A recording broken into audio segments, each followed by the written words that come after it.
चल चल चल चल, आ जाओ। अभी मोर करा देंगे। हमने उनकी रेस्पेक्ट करी और वो हमारी करते थे। मेरठ के सनसनीखेज सीमेंट मर्डर की पूरी कहानी, पति पत्नी और वो का खूनी खेल और 15 टुकड़े। जितनी डरावनी वारदात उतनी ही रहस्यमयी है प्लानिंग। कहानी के 4 किरदारों में छिपा है कत्ल की खौफनाक साजिश का कच्चा चिट्ठा। मेरठ के घर से एक ऐसी ही खौफनाक कहानी निकलकर सामने आई है जिसे जानकर हर कोई सन्न रह गया है। इस कहानी में कुल 3 किरदार हैं, पति, पत्नी और वो। हालात कुछ ऐसे बने कि पत्नी को प्रेमी के साथ मिलकर अपने ही पति का कत्ल करना था, लेकिन प्रेमी अंधविश्वासी था। वो चाहता था कि अपने पति के सीने पर पहला वार उसकी माशूका खुद करे, जबकि वो खुद उसकी 2 हथेलियां काटना चाहता था। कत्ल की इस खौफनाक कहानी में एक मुर्दा मां भी है जिससे पत्नी का प्रेमी बातें भी किया करता था। ये कहानी आपको बेहद हैरान कर देगी। आज के इस वीडियो में हम आपको बताने जा रहे हैं अपने पति को टुकड़ों में काटने वाली पत्नी और उसके ढोंगी बॉयफ्रेंड की पूरी कहानी। कहानी का आगाज होता है यूपी के शहर मेरठ से, जहां एक मोहल्ले में मौजूद एक घर के बाहर भीड़ जमा थी और सबकी निगाहें उस घर की तरफ थीं। थोड़ी देर बाद वहां पुलिस पहुंचती है और उसके बाद एक फॉरेंसिक टीम भी घर के अंदर दाखिल होती है। घर के अंदर से और तो कुछ नहीं, बस एक नीले रंग के प्लास्टिक का ड्रम बाहर आता है। अमूमन इस तरह का ड्रम लोग अपने घरों में पानी जमा करने के लिए खरीदते हैं। इसके बाद ड्रम को एक गाड़ी में डालकर ले जाया जाता है। अब ड्रम मेरठ के एक सरकारी अस्पताल के मुर्दाघर पहुंच चुका था। ड्रम जरूरत से ज्यादा भारी था, न ड्रम खुल पा रहा था, न ही उसे तोड़ा जा सका था। लिहाजा पुलिस वाले तय करते हैं कि इस ड्रम को मशीन से काटा जाए। कुछ देर में ही मशीन और मैकेनिक भी मुर्दाघर में बुला लिए जाते हैं। अब बारी ड्रम को काटने की थी। बड़ी मशक्कत के बाद आखिरकार ड्रम को काटने में कामयाबी मिल जाती है। दरअसल उस ड्रम के अंदर सीमेंट का घोल भर दिया गया था, जिसकी वजह से वो जमकर सख्त हो चुका था, बिल्कुल पत्थर की तरह। अब ड्रम काटने के बाद उसके अंदर जमे हुए सीमेंट के टुकड़ों को भी मशीन से काटने का काम शुरू हो जाता है। थोड़ी देर बाद सारे टुकड़े अलग हो जाते हैं और फिर उन्हीं टुकड़ों में से करीब 3 टुकड़ों में बिखरा हुआ सौरभ कुमार बाहर निकल आता है।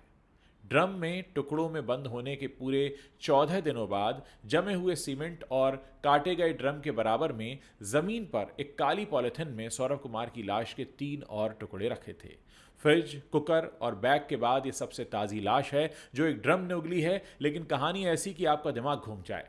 ये कहानी एक ऐसी पत्नी की है जिसने घर वालों की मर्जी के खिलाफ लव मैरिज की, लेकिन लव मैरिज के 3 साल बाद उसे फिर से प्यार हो गया और उसने अपने पहले प्यार और पति के सीने में अपने हाथों से पहला खंजर उतार दिया। फिर दूसरे प्यार यानी दूसरे प्रेमी के साथ मिलकर लाश के 3 टुकड़े कर दिए। सिर को धड़ से अलग किया, दोनों हाथों की हथेली काटी, फिर आधी लाश बैग में डालकर बेड के नीचे रख दिया। प्रेमी अब अपने घर चला गया था, लेकिन जाते जाते वो सर और दोनों हथेलियां एक दूसरे बैग में रखकर अपने साथ अपने घर ले गया। प्रेमी के जाने के बाद इधर प्रेमिका को अब बैग में रखी लाश से डर लगने लगा। नींद नहीं आ रही थी, इसलिए तड़के 3 बजे वो भी आधी लाश घर में छोड़कर अपने प्रेमी के घर चली गई। पति पत्नी और वो, और फिर टुकड़ों में कैसे मिली लाश, ये कहानी है 3 लोगों की। 29 साल के सौरभ कुमार, 26 साल की मुस्कान रस्तोगी और 28 साल के साहिल शुक्ला की। साल 2016 में सौरभ की मुलाकात मेरठ में रहने वाली मुस्कान से होती है। मुलाकात दोस्ती में बदलती है और फिर दोस्ती प्यार में बदल जाती है। सौरभ ने मुस्कान को बताया था कि वो मर्चेंट नेवी में है और लंदन में पोस्टेड है, मगर इसके बावजूद सौरभ के घर वाले मुस्कान से उसकी शादी के लिए तैयार नहीं हुए। सौरभ घर वालों की मर्जी के खिलाफ जाकर मुस्कान से शादी कर लेता है। शादी के बाद वो 6 महीने के लिए लंदन चला जाता है, मगर बाद में पता चलता है कि सौरभ मर्चेंट नेवी में नहीं बल्कि लंदन में किसी बेकरी में काम करता है। उसकी माली हालत भी उतनी अच्छी नहीं थी। इधर सौरभ और मुस्कान को तब तक एक बेटी हो चुकी थी। बेटी होने के बाद अब सौरभ के घर वाले भी उसके करीब आने लगे थे, मगर तभी कहानी में एक नया ट्विस्ट आ जाता है। सौरभ ज्यादातर लंदन में रहता था और मुस्कान अकेली अपनी बेटी के साथ किराए के मकान में। इसी दौरान मुस्कान की मुलाकात उसी मोहल्ले में रहने वाले साहिल शुक्ला से होती है। देखते ही देखते दोनों बेहद करीब आ जाते हैं। अब साहिल अक्सर मुस्कान के घर आने जाने लगता है, यहां तक कि दोनों घर में शराब भी पीते हैं। इत्तेफाक से मकान मालिक उन दोनों के रिश्ते को समझ जाता है। साल 2021 में जब सौरभ लंदन से मेरठ आता है तब मकान मालिक उसे मुस्कान और साहिल की सच्चाई बता देता है। इस बीच दोनों के कुछ चैट्स पर सौरभ की नज़र भी पड़ जाती है। फिर सौरभ और मुस्कान में झगड़ा होता है और बात तलाक तक पहुंच जाती है। सौरभ मुस्कान को अब तलाक देना चाहता था क्योंकि वो अपनी जिंदगी में शांति चाहता था। इन्हीं झगड़ों के बीच 2023 में सौरभ फिर से लंदन चला जाता है। अब मुस्कान और साहिल बिल्कुल आज़ाद थे। फिर पूरे 2 साल बाद फरवरी 2025 में ये आज़ादी खत्म होने को थी, लेकिन होने ये वाला था क्योंकि सौरभ 24 फरवरी को लंदन से 2 साल बाद मेरठ अपने घर लौट रहा था और 25 फरवरी को असल में मुस्कान का बर्थडे था। वो उसका बर्थडे मनाने के लिए ही आ रहा था, लेकिन इधर मुस्कान कुछ और ही प्लान करके बैठी थी। उसका इरादा ठीक बर्थडे वाले दिन यानी 25 फरवरी को ही अपने पति सौरभ को मार डालने का था, मगर ऐसा हो न सका। 25 फरवरी वाली प्लानिंग फेल हो गई और सौरभ बच गया, मगर मुस्कान और साहिल अब अपनी अगली प्लानिंग में जुट चुके थे। मुस्कान की बेटी का एग्जाम्स चल रहे थे। 3 मार्च को एग्जाम खत्म होने वाले थे और मुस्कान ने अपनी बेटी को अपनी मां के घर भेज दिया। फिर 3 मार्च का दिन सौरभ के कत्ल के लिए चुना गया क्योंकि इस दिन बेटी घर में नहीं थी। मुस्कान और साहिल ने चाकू से हमला किया। जी हाँ, उस दिन रात को जैसे ही सौरभ अपने कमरे में सोने को गया, मुस्कान ने साहिल को चुपके से बुला लिया। इसके बाद पहले मुस्कान ने सौरभ के सीने पर तेज धारदार खंजर से वार किया और फिर साहिल चाकू लेकर सौरभ पर टूट पड़ा। सौरभ पूरी ताकत से लड़ने की कोशिश कर रहा था, लेकिन वो हार गया। मुस्कान उसकी मौत का तमाशा देखती रही। कुछ ही मिनटों में सौरभ की सांसें थम चुकी थीं। कत्ल के बाद अब लाश ठिकाने लगाने की बारी थी, तो उसकी प्लानिंग भी पहले से की जा चुकी थी। इसके बाद साहिल और मुस्कान ने मिलकर एक प्लास्टिक का बड़ा सा ड्रम खरीदा। फिर उन दोनों ने बाथरूम में सौरभ की लाश के टुकड़े करने शुरू किए और उस बड़े से ड्रम में भर दिए। फिर उस ड्रम को सीमेंट का घोल डालकर भर दिया गया, यानी वो ड्रम सौरभ की अब एक ठोस कब्र बन चुका था। इसके बाद वो दोनों साहिल के घर जाकर आराम से सो गए। फिर 4 मार्च की सुबह हुई। लाश वाला ड्रम कमरे में रखकर अब मुस्कान साहिल के साथ हिमाचल की वादियों में घूमने जा रही थी। 4 मार्च की शाम को ही दोनों ने कैब बुक किया और शिमला, मनाली और कसौल घूमने निकल गए। उस वक्त मुस्कान अपने साथ कुल 84,000 रुपए लेकर निकली थी। 14 दिन बाद जब पैसे खत्म हो गए तो दोनों ने वापस मेरठ आने का फैसला किया। हालांकि एक दूसरी कहानी यह भी है कि पैसा खत्म होने के बाद मुस्कान सौरभ के अकाउंट से ही पैसे निकालना चाहती थी, वही सौरभ जिसको उसने सीमेंट में दफन कर दिया था। अब पैसे निकले नहीं तो उसने अपनी मां को फोन किया। मां ने कहा, जब सौरभ तुम्हारे साथ ही घूमने गया है तो पैसे की क्या जरूरत। इस पर मुस्कान अपनी मां को बताती है कि उसने सौरभ को मार डाला है। तब उसकी मां पहली बार पुलिस को यह सच्चाई बताती है। इसी के बाद 18 मार्च को पुलिस मुस्कान के इस घर में पहुंचती है और फिर नीले रंग के इस ड्रम से सौरभ की सच्चाई निकलकर बाहर आ जाती है। आज देर शाम थाना ब्रह्मपुरी पुलिस को इंदिरा नगर में एक मर्डर की सूचना मिली थी। सूचना के आधार पर पुलिस जब मौके पर पहुंचकर जांच पड़ताल एवं पूछताछ की गई तो पाया गया कि एक सौरभ राजपूत नाम के व्यक्ति हैं जो कि मर्चेंट नेवी में कार्यरत थे। ये 4 तारीख को अपने घर आए थे और तब से ही ये देखे नहीं गए थे। शक के आधार पर इनकी पत्नी मुस्कान और मुस्कान का एक प्रेमी है साहिल, उसे पूछताछ के लिए पुलिस ने बुलाया था और पूछताछ के दौरान इन्होंने अपना जुर्म को बुलाया। इन्होंने बताया कि 4 तारीख को साहिल ने ये और मुस्कान के साथ मिलकर जो सौरभ हैं उनके चाकू से मार कर हत्या कर दी थी। हत्या करने के बाद उन्होंने शव का टुकड़े कर एक ड्रम में डालकर उसे सीमेंट से भर दिया था। पुलिस द्वारा जो शव है उसको रिकवर कर लिया गया है। उस शव को पोस्टमार्टम के लिए मोर्चरी भिजवाया गया है और इसमें जो दोनों ही ये हैं साहिल और मुस्कान, इन दोनों को हिरासत में ले लिया गया, गिरफ्तार कर लिया गया है। परिजनों की तहरीर के आधार पर सुसंगत धाराओं में मुकदमा पंजीकृत कर लिया गया है। अब इन दोनों को ही माननीय न्यायालय के सामने पेश कर आवश्यक विधि कार्रवाई। क्या नाम है आपका? कविता रस्तोगी। कविता जी, क्या हुआ घटना, बेटी ने क्या बताया? जब ये 17 की रात को आए थे तो कॉल वॉल कुछ नहीं करी थी। अगले दिन 18 तारीख को मुझे 12 बजे फ़ोन करा और फ़ोन करने के बाद कहा, मम्मी मेरी पीहू से बात करवा दो। हमने उसकी पीहू से बात करवाई तो ये रोने लगी। मैंने कहा, क्या हुआ बेटा, तुम्हारी 15 दिन रहे हो, लड़ाई हो गई आपस में? तो कह रही, मम्मी मैं घर आके बताऊंगी। मैंने कहा ठीक है आ जा। लड़ते रहते थे दोनों, बच्चा बुद्धि थे, कोई वो नहीं। लाइफ इनकी 2016 से लड़ाई में ही चल रही थी। कोई हमें वो नहीं है, होती है बच्चों में बहस, लेकिन हमने कभी ऐसा वो नहीं लिया कि बहुत हम इंटरफेयर कर रहे हैं इनकी लाइफ में। लेकिन उस दिन 12 बजे से भी ज्यादा रो रही थी, तो हमने कहा घर पे आ जा, तू बता क्या बात हुई है। ये आई अकेले, मैंने कहा सौरभ कहाँ है? सौरभ आई नहीं बिल्कुल पीहू से मिलने। तो कह रही घबराई पहले तो। मैंने कहा बता क्या हुआ? मम्मी सौरभ नहीं रहा, रोते रोते बोली। मैंने कहा कैसे नहीं रहा, क्या हो गया, क्या बता। तो कहने लगी कि मम्मी उनका मर्डर हो गया। मैंने कहा मर्डर हो गया, किसने करा? तो उसने यही बताया कि उसके घर वालों ने मार दिया, क्योंकि वो मुझे छोड़ नहीं रहे। उसके घर वाले तलाक चाह रहे थे और वो मुझे छोड़ नहीं रहे थे, इसलिए उसके घर वालों ने मार दिया। मैंने कहा बेटा तूने बताया क्यों नहीं?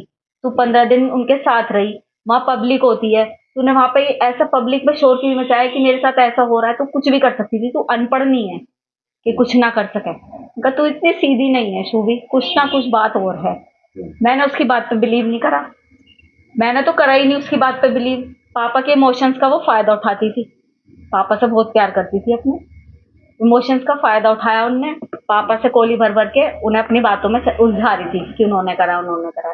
लेकिन ये भी उन्होंने भी बहला फुसला के उसके फेवर में रहे, और फिर उससे कहा कि बेटा सच बता दे, तू फंस तो गई है, चाहे तूने करा है नहीं करा, तू जाएगी तो जेली।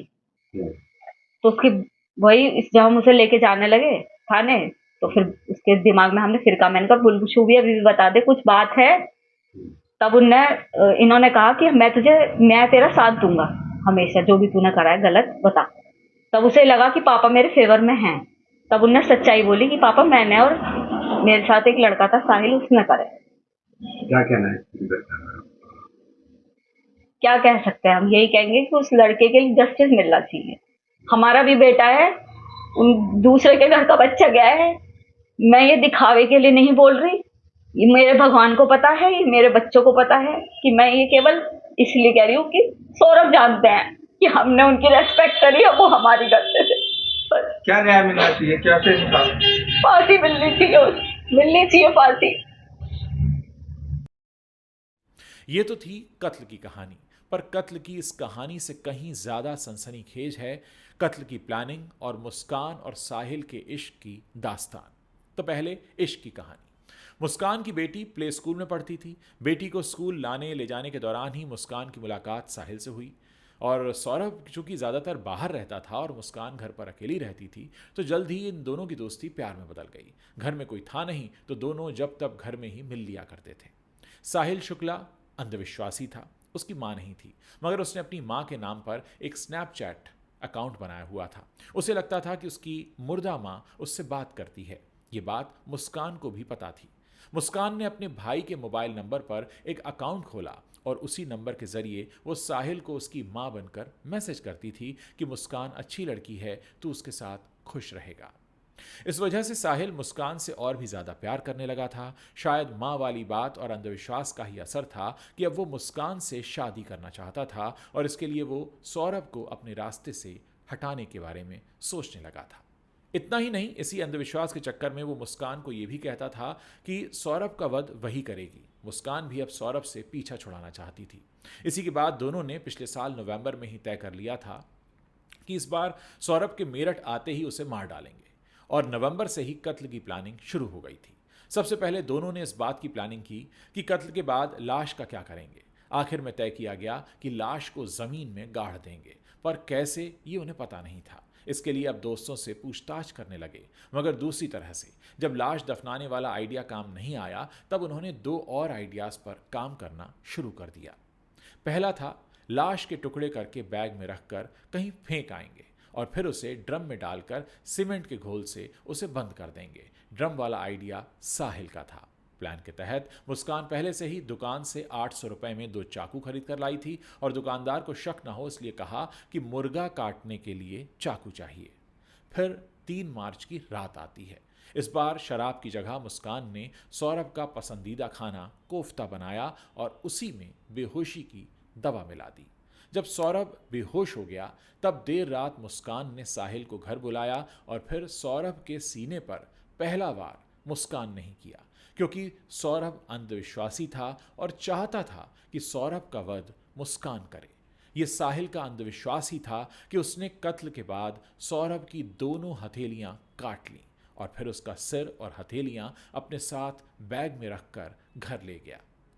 दोनों ने यह भी पहले से तय कर लिया था कि कत्ल के बाद वो शिमला चले जाएंगे और सबको यही लगेगा कि मुस्कान और सौरभ साथ में घूमने गए हैं।